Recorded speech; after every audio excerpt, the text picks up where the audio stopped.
Mga ka-Airsoft, good day mga kabigman. Mga ka-Airsoft, kakaiba na lamang unit. Request ng ating ka-Airsoft. Ngayon makikita nyo, masisilayan nyo. This is the baby scar. No? Kung nasanay kayo na ang scar, napakalalaki, napakalulupit, napakahaba. Ito, this is the baby scar. Napakaganda niya mga ka-Airsoft.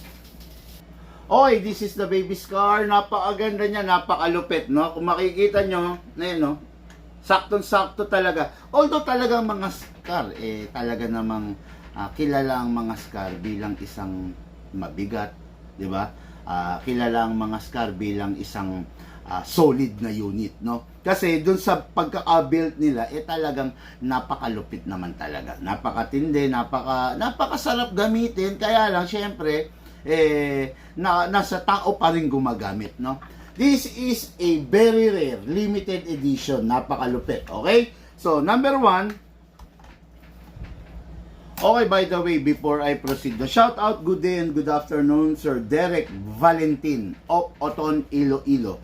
So, ito po yung unit mo. Siyempre, sabay natin, dalawa tayo, aralin natin, alamin natin. Okay? So, kunin natin to. Siyempre, actually, yan.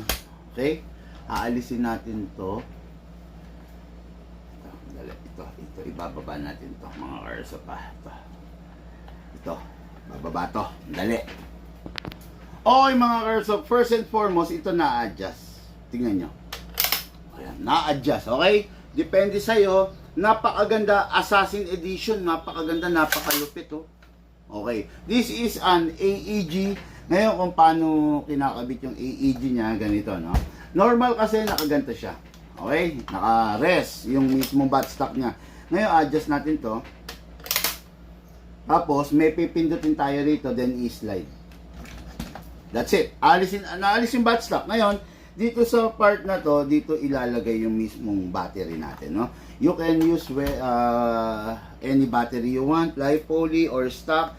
Pero ako, I do suggest, gamit tayo ng magandang klaseng battery kasi in-upgrade ko to, no? So, since in-upgrade ko siya, nangangailangan siya ng matikas, malakas na battery. Okay, ngayon nilalagyan ko siya ng live poly.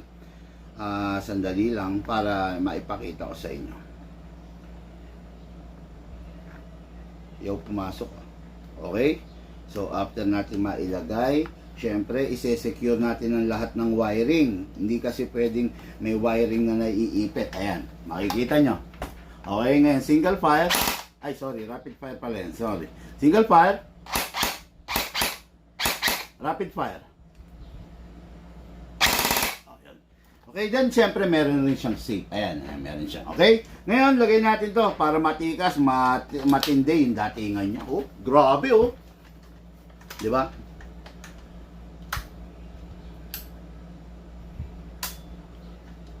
Yun. Pero, mas maganda pag compact. Diba? Pero nasa sayo pa rin kasi syempre merong mga tao level 1 pwede, diba? Ayan, no? Pwede siguro level 1 kasi masyado siya maiksi, no? So ito yung unit niya. Makikita nyo. Equipped with a 300 rounds magazine. To, gamitin natin to, no?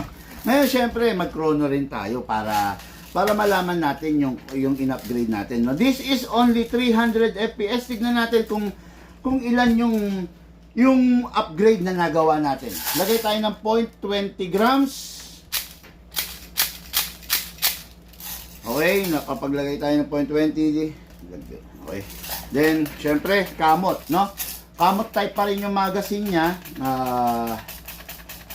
Talagang masarap siyang gamitin, pero syempre nga dahil kamot type, kailangan yung magazine mo merong full winding na tinatawag, may regular winding. Ito may full winding. Okay?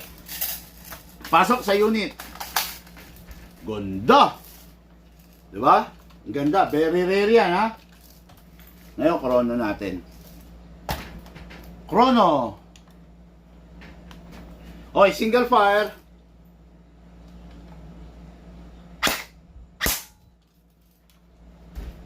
405 FPS. Okay, hindi siya ganun katindi kasi nililimit lang natin. Pero pwede to up to 480, 450, 480 FPS, no? Okay, firing. 406 FPS. Mga ka-airsoft, this is only 320 FPS ha. 402 FPS. 403.1 FPS. So, napakaganda, napakalupit. Siyempre, lagi ko naman sa inyo sinasabi, di ba? Huwag kayong maging paranoid regarding FPS. Hindi FPS ang basihan para masabing maganda ang isang pistol or rifle. Okay, firing tayo. Firing, single fire. Rapid fire.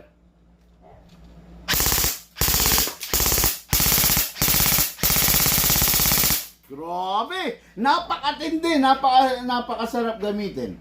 This is the Baby Scar. Hatid po sa inyo ng inyong lingkod, Big Man. Thank you po!